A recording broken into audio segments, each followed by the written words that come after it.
ایک دن ایک چرواہا اپنی بکریوں کو چراگاہ میں لے گیا۔ سب بکریاں خوشی خوشی ہری ہری گھاس چرنے میں مشغول ہو گئیں۔ وہ چشمے کا پانی پی رہی تھیں اور گھاس کھا رہی تھیں۔ ریوڑ میں ایک بکری بہت شوخ، چنچل اور شرارتی تھی۔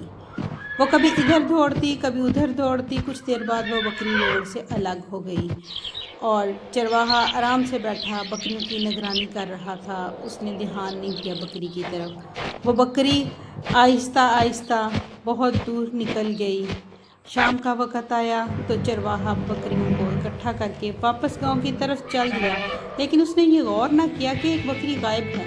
وہ بکری بھٹکتی ہوئی ایک جنگل کی طرف نکل گئی۔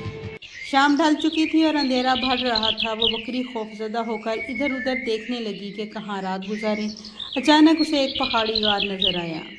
بکری اس میں گھس گئی تاکہ رات کٹ سکے، مگر وہ غار دراصل ایک شیرنی کا مسکن تھا۔ اس شیرنی کے چند ننھے بچے تھے۔ رات کے وقت شیرنی شکار کی تلاش میں نکلی، مگر اتفاق سے شکاریوں کے ہتھے چڑھ گئی اور ماری گئی۔ اب وہ معصوم بچے بھوکے تڑپنے لگے۔ بکری نے یہ منظر دیکھا تو اس کے دل میں رحم آ گیا۔ اس نے اپنی جان کی پرواہ نہ کی اور بچوں کو دودھ پلایا۔ بچے پیٹ بھر کر سو گئے۔ اگلی صبح بھی بکری وہیں رہی، ان کی خدمت کرتی رہی۔ دن گزرتے گئے اور بکری ان بچوں کی ماں بن گئی۔ کچھ سالوں میں وہ بچے بڑے ہو کر جوان شیر بن گئے۔ وہ بکری کے گرد کھیلتے اور اسے اپنی ماں کی طرح چاہتے۔ یہ منظر بڑا عجیب تھا کہ خونخوار درندے ایک کمزور بکری کے ساتھ ایسے مانوس ہیں۔ ایک دن ایک عقاب فضا میں اڑتا ہوا وہاں سے گزرا۔ اس نے یہ منظر دیکھا تو حیران رہ گیا۔ وہ نیچے اترا اور بکری سے پوچھا، یہ کیا ماجرا ہے؟ شیر جیسے درندے تجھے ماں مانتے ہیں؟ بکری نے جواب دیا، ہاں، میں نے ان پر احسان کیا تھا، انہیں اپنا دودھ پلایا تھا۔ احسان ہمیشہ اپنا اثر دکھاتا ہے، مگر یاد رکھ، احسان ہمیشہ ایسے پر کرنا چاہیے جو نسلی اور قدردان ہو۔ عقاب نے یہ بات سنی مگر پوری طرح سمجھ نہ سکا۔ کچھ دن بعد اس نے دیکھا کہ دریا میں چوہے کے بچے ڈوب رہے ہیں۔ عقاب نے سوچا، یہی تو موقع ہے نیکی کرنے کا۔ وہ چھٹا اور ان چوہوں کو اپنے پروں میں چھپا لیا تاکہ سردی اور پانی سے بچ جائے، مگر چوہے اپنی فطرت کے مطابق اس کے پر کترنے لگے۔ انہوں نے عقاب کے پر کاٹ ڈالے۔